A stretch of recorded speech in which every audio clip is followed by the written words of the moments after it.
Andrés Hernández es el director de Transparencia por Colombia. Nos atiende a esta hora. Señor director, buenos días. Muy buenos días, Julio. Un gusto estar con ustedes.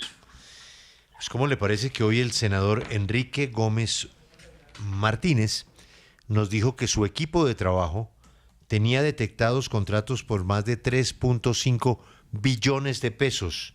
Es decir, más de 6.000 contratos entre junio 21, es decir, cuando termina la ley de garantías, corrijo, porque debe ser junio 22. Exacto.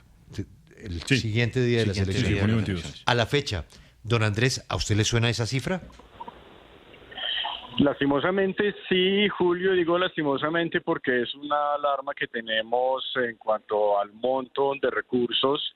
Nuestros datos son muy similares, justamente en un análisis que publicamos la semana pasada, entre el 22 de junio y el 10 de julio, encontramos más de 49.000 contratos firmados en el país por cerca de 7 billones de pesos, de los cuales 3.4 corresponden al gobierno nacional, la mayoría de ellos asignados a través de contratación directa y la mayoría de ellos para contratos de prestación de servicios y apoyo a la gestión, además de 15 contratos con unos montos muy significativos que nos han llamado la atención. Así que efectivamente nuestras cifras coinciden con lo que dijo el senador esta mañana y hemos estado haciendo un llamado, por supuesto, al gobierno saliente para no solamente garantizar la transparencia total de todos estos recursos, sino para que se pueda revisar de fondo todas estas aparentes necesidades de contratación y al gobierno entrante para que tenga estos datos muy a la mano y poder ejercer un control al momento de recibir este mandato.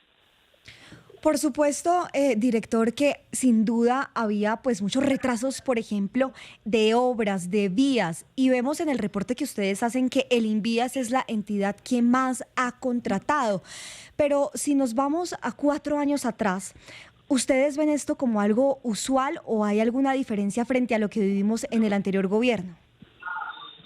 Es difícil de responder porque metodológicamente habría sido necesario hacer una comparación que entre otras cosas implicaría actualizar a la inflación, el número de contratos, pero sobre todo el contexto que vivíamos hace 4 años.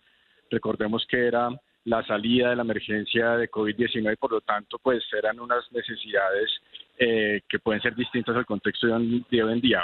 Habiendo dicho eso, digamos en términos metodológicos, los riesgos o los retos más bien que eso tiene, pareciera que el comportamiento tiene ciertas similitudes y lo que nos llama la atención es que vuelva a haber un pico de contratación muy alto al finalizar la ley de garantías, similar al que hubo antes de entrar en vigencia. Esto significa que la alerta posiblemente sí está, por supuesto, en contratos que pueden significar banderas rojas, pero también que hay que revisar de fondo esta dinámica de contratación. Hay un déficit grande de planeación desde nuestra lectura para que realmente todos estos picos de contratación tengan sustento y en todo caso esperamos también la acción de órganos de control alrededor de estos datos que se han publicado.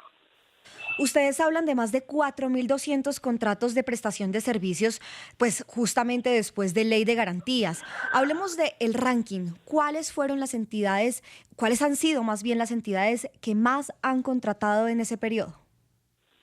La entidad que más ha contratado bajo esta modalidad es la Agencia Nacional de Tierras. Es una entidad que tiene una gran cantidad de contratos de prestación de servicios. De hecho, el senador Gómez lo mencionaba esta mañana, una planta de 200 personas y prestación de servicios por más de 6.000 contratistas, es algo que nos ha llamado la atención. De nuevo, no quiere decir que necesariamente haya una irregularidad per se, pero sí es una bandera roja que hay que mirar con atención. Hay otras entidades que por su carácter descentralizado y por los dinámicas que manejan los recursos, también tienen esta necesidad.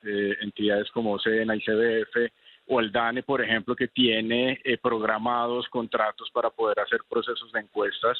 De fondo lo que estamos alertando, y es un déficit que hay en el país, en nuestro diseño institucional, es que sigue habiendo mucha precariedad y por lo tanto riesgos alrededor de los contratos de prestación de servicios que, si coinciden con estas coyunturas, bien sea electorales o de cambio de administración, puede aumentar las probabilidades de manipulación e incluso riesgos de corrupción. Sí, doctor Andrés, usted pues realmente conoce muy a fondo este tema, pero todo gobierno que va terminando, una vez pues le quitan el veto de contratar, pues sale a contratar, digamos que es entendible hasta cierto grado.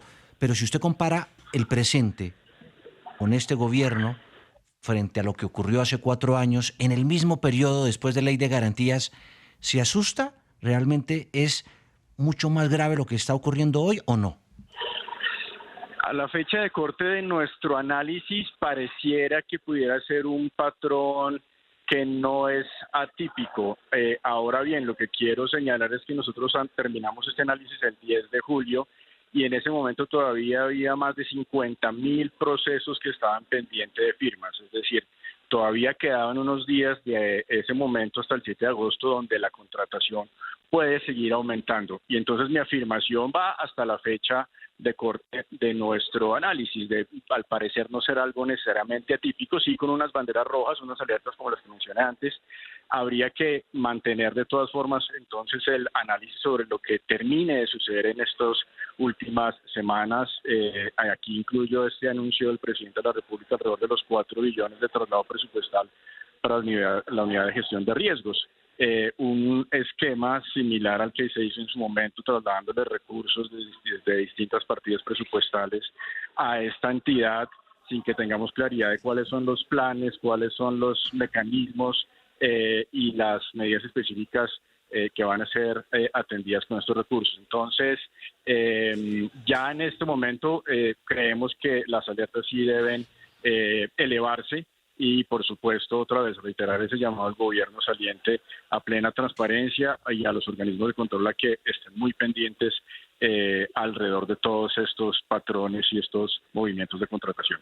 Pues son las preocupaciones que hay alrededor de lo que está sucediendo con la contratación en el gobierno. Agradecemos a Andrés Hernández, director de Transparencia por Colombia. Director, gracias por habernos acompañado y que tenga un buen día. Muchas gracias. Feliz día.